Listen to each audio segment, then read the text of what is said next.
చేశారు. తినడానికి తిండి లేక, కట్టడానికి బట్ట లేక, ఉండడానికి ఇల్లు లేనటువంటి వ్యక్తులకి ఈరోజు పార్లమెంటుగా ప్రపంచ స్థాయిలో అన్ని వర్గాలు, అన్ని కులాలకి, అన్ని మతాలకి రిజర్వేషన్లు అనుభవించే క్రమంలో డాక్టర్ బాబాసాహెబ్ అంబేద్కర్ ఆలోచన విధానాలను అమలు చేస్తూ డాక్టర్ బాబు జగజీవన్ రామ్ గారు ప్రపంచంలో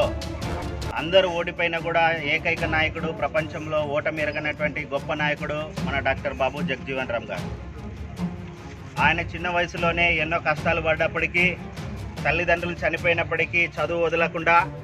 భారతదేశంలో ఎవరే చదివినా చదవకుండా నా దేశంలో ఉన్నటువంటి ఎస్సీ, ఎస్టీ, బీసీ, మైనారిటీ ప్రజలు చదవాలి, వాళ్ళ ఆర్థికంగా, సామాజికంగా, రాజకీయంగా ఎదగాలన్నటువంటి ఉద్దేశంతో డాక్టర్ బాబు జగజీవన్ రామ్ గారు రైల్వే శాఖ మంత్రిగా, అలాగే కేంద్ర శాఖలో బలమైనటువంటి రక్షణ శాఖ మంత్రిగా, ఉప ప్రధానిగా పనిచేసినటువంటి ఆహార శాఖగా ఎన్నో పదవులు చేసినటువంటి చరిత్ర డాక్టర్ బాబు జగజీవన్ రామ్ గారికి ఉంది. ఆ చరిత్ర ప్రకారమే కర్నూలు జిల్లాలో మొట్టమొదటి విగ్రహం డాక్టర్ బాబు జగజీవన్ రామ్ విగ్రహం కీర్తిశేషులు కాశీమన్న గారు స్థాపించినటువంటి మహాచరి నగరంలో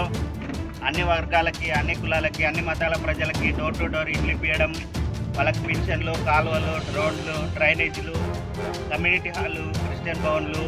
జగజీవన్ రామ్ భవన్లు, జగజీవన్ రామ్ పార్కులు, జగజీవన్ రామ్ మెయిన్ రోడ్లని నిర్మించాల్సినటువంటి బాధ్యతతో మేము నిర్మించాము. దానికి ప్రభుత్వ అధికారులు, కర్నూలు నగర పాలక సంస్థ కమిషనర్ గారు, సోషల్ వెల్ఫేర్ మినిస్టర్ గారు, సోషల్ వెల్ఫేర్ అధికారులు, అలాగే మా Kurnool DCC and Nandyal DCC అధ్యక్షులు లక్ష్మీ నరసింహ గారు, డిఎస్పీ మహబూబ్ బాషా సార్ గారు, అలాగే ఎంఆర్పిఎస్ అనంతరత్నం, నూతనంగా కోడుమూరు ఇన్ఛార్జి ఎస్సీలకు సంబంధించినటువంటి నియోజకవర్గంలో అనంతరత్నం గారు, ఇంకా విచ్చేసినటువంటి బతుకన్న ఏఎన్టీస్, వివిధ రంగాల్లో మీడియా పత్రిక విజయ్ కుమార్ గారికి,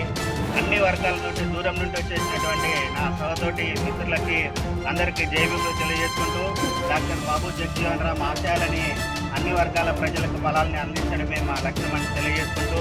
జాతీయ ఎస్సీ ఎస్టీ ఐక్య సమితి అధ్యక్షులు రెడ్డిపోక రాజ్ కుమార్ పిలిపిస్తున్నారు.